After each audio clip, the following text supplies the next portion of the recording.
Hello दोस्तों, राधे राधे। क्या आप जानते हैं कि जब इंसान के सारे रास्ते बंद हो जाते हैं तो विज्ञान के हाथ खड़े कर देता है, तब एक ऐसा चमत्कार होता है जो रूह को कांपने पर मजबूर कर देता है। आज सावन के इस पवित्र महीने में मैं आपके लिए लेकर आई हूँ एक ऐसी रहस्यमय और दिल को छू लेने वाली कहानी, जहाँ सस्पेंस की हर परत के पीछे छिपा है महाकाल का चमत्कार। ऐसी कहानी जिसे सुनकर आपकी आंखें भर जाएगी और रोंगटे खड़े हो जाएंगे। तो दिल थाम कर बैठिए, वीडियो के अंत तक जरूर देखिए और कमेंट में लिखिए हर हर महादेव। तो चलिए शुरू करते हैं। सावन का पवित्र महीना चल रहा था, चारों तरफ हर हर महादेव की गूंज रही थी, लेकिन काशी के एक छोटे से गांव में रहने वाला सोमनाथ के घर में गहरा अंधेरा छाया था। सोमनाथ के घर में गहरा अंधेरा छाया था। सोमनाथ पेशे से मूर्तिकार था। उसके हाथों में ऐसी कला थी, जब वह मिट्टी से शिवलिंग या माँ पार्वती की प्रतिमा बनाता तो लगता जैसे मूर्ति अभी बोल पड़ेगी। लेकिन उसकी अपनी जिंदगी में कोई खुशी नहीं थी। उसकी 6 साल की बेटी गौरी एक ऐसी दुर्लभ बीमारी से पीड़ित थी जिसका कोई इलाज डॉक्टर के पास नहीं था। डॉक्टर कह चुके थे कि गौरी के पास सावन के आखिरी सोमवार तक का ही वक्त है। सोमनाथ ने कभी हार नहीं मानी। वह दिन रात माँ पार्वती और भोले बाबा की प्रतिमा बनाता और सावन के हर सोमवार को गंगा जल लगाकर महादेव का जल अभिषेक करता। उसकी पत्नी पार्वती दिन रात रोती और बेटी को संभाला करती।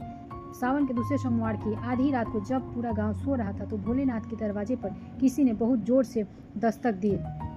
जब उसने दरवाजा खोला तो बाहर कोई नहीं था, सिर्फ जमीन पर एक पुराने पीपल के पत्ते और लाल चंदन से एक नक्शा बना हुआ था और नीचे लिखा था, अगर अपनी गौरी की सांसें बचाना चाहते हो तो काल सर्प घाटी की गुफा में बनी गुप्त शिव पार्वती की मूर्ति पर सावन की शिवरात्रि को रात जल चढ़ाओ। सोमनाथ हैरान रह गया। काल सर्प घाटी गांव के सबसे खतरनाक जंगलों के पार थी, जहां इंसानों का जाना मना था।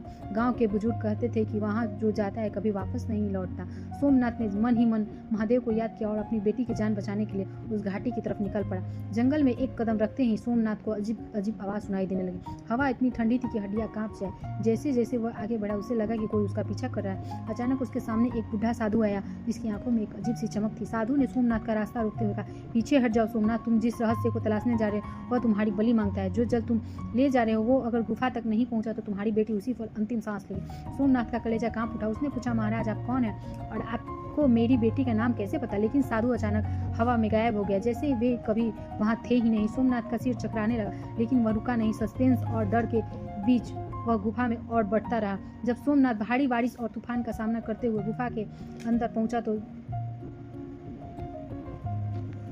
वहां का दृश्य देखकर उसकी रूह कांप गई। वहां कोई साधारण शिव पार्वती की मूर्ति नहीं थी। वहां एक विशाल बर्फ से बना स्वयंभू शिवलिंग था। उसके ठीक बगल में एक स्त्री की परछाई बैठी थी।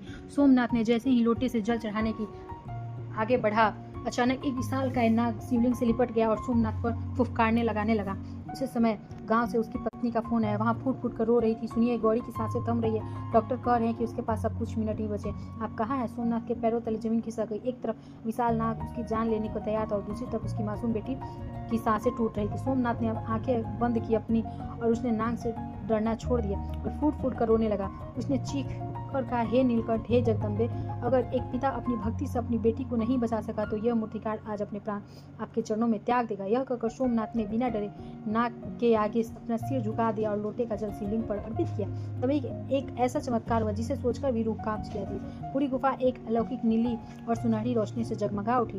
नाग अचानक गायब हो गया और शिवलिंग से दिव्य धारा बहने लगी। सोमनाथ ने महसूस किया कि कोई दृश्य हाथ उसके सर पर रखा है। एक अत्यंत मधुर और करुणा से भरी आवाज गुफा में गूंज उठी, सोमनाथ, तेरी भक्ति और अटूट विश्वास ने काल को भी पीछे हटने पर मजबूर कर दिया।